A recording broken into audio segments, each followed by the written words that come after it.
اور جب یہ صندوق حضرت موسیٰ علیہ السلام کو ملا تو آپ اس میں مقدس کتاب تورات اور اپنا کچھ خاص سامان رکھتے تھے۔ ان کافروں نے بنی اسرائیل کا قتل عام کر کے وہاں کی بستیوں کو تہس نہس کر دیا اور اپنے ساتھ تابوت سکینہ کو بھی لے گئے اور تہہ خانے میں پھینک دیا۔ تابوت سکینہ ایک پراسرار صندوق تھا جسے یہودی آج بھی تلاش کر رہے ہیں۔ یہ صندوق چمشاد کی لکڑی کا بنا ایک تابوت تھا جو حضرت آدم علیہ السلام پہ نازل ہوا۔ یہ آپ کی آخری زندگی تک آپ کے ساتھ رہا اور بطور میراث آپ کی اولادوں کو ملتا رہا، یہاں تک کہ حضرت یعقوب علیہ السلام کو ملا اور آپ کے بعد بنی اسرائیل کے قبضے میں رہا۔ اور جب یہ صندوق حضرت موسیٰ علیہ السلام کو ملا تو آپ اس میں مقدس کتاب تورات اور اپنا کچھ خاص سامان رکھتے تھے۔ بنی اسرائیل جب کفار سے جنگ کرتے تو کفار کے بڑے لشکروں کو دیکھ کر ان کے دل سہم جاتے اور وہ اس صندوق کو اپنے آگے رکھ لیتے، اور اس صندوق کی وجہ سے ایسی رحمتیں اور برکتیں نازل ہوتی کہ مجاہدین کے دلوں میں سکون اور اطمینان آ جاتا۔ یہ صندوق بنی اسرائیل کے لیے رحمت اور برکت کا خزانہ تھا اور اللہ کی مدد کا نہایت مقدس اور بہترین ذریعہ تھا۔ لیکن جب بنی اسرائیل طرح طرح کے گناہ کرنے لگے اور لوگوں میں برائی اور سرکشی عام ہو گئی تو خدا کا غضب قوم عمالقہ کے کافروں کے لشکروں کی شکل میں نازل ہوا۔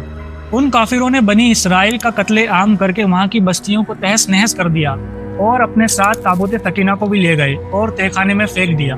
اس کے بعد تابوت سکینہ کی بیعت بھی کرنے کی سزا میں اللہ تعالیٰ نے انہیں بیماریوں میں مبتلا کر دیا۔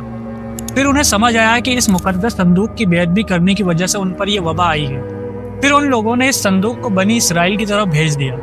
پھر اللہ تعالیٰ نے 4 فرشتوں کو مقرر فرما دیا جو اس صندوق کو بنی اسرائیل کے نبی حضرت شموئیل علیہ السلام کے پاس لے گئے۔ یہ بات ٹھیک اس وقت کی ہے جب حضرت شموئیل علیہ السلام نے حضرت طالوت کو بنی اسرائیل کا بادشاہ بنا دیا تھا، اور بنی اسرائیل کے لوگوں نے یہ بات کہی تھی کہ جب صندوق ہمارے پاس آ جائے گا تو ہم طالوت کی بادشاہی قبول کر لیں گے۔ حضرت داؤد علیہ السلام کے زمانے تک اس صندوق کو رکھنے کا کوئی خاص انتظام نہیں تھا۔ پھر حضرت داؤد علیہ السلام نے خدا کے حکم سے خدا کا گھر بنانے کا حکم دیا جو بالکل اس جگہ پر ہے جہاں آج مسجد اقصیٰ ہے۔ لیکن یہ عالیشان گھر حضرت سلیمان علیہ السلام کے دور میں مکمل ہوا اور یہودی اسے ہیکل سلیمانی کہنے لگے۔ اس گھر کے مکمل ہونے کے بعد تابوت سکینہ کو اس کے اندر بڑے احترام سے رکھ دیا۔ اس مقدس صندوق کے اندر حضرت موسیٰ علیہ السلام کا عصا اور ان کی جوتیاں تھیں، اور حضرت ہارون علیہ السلام کا امامہ اور تورات کی کچھ تختیاں تھیں۔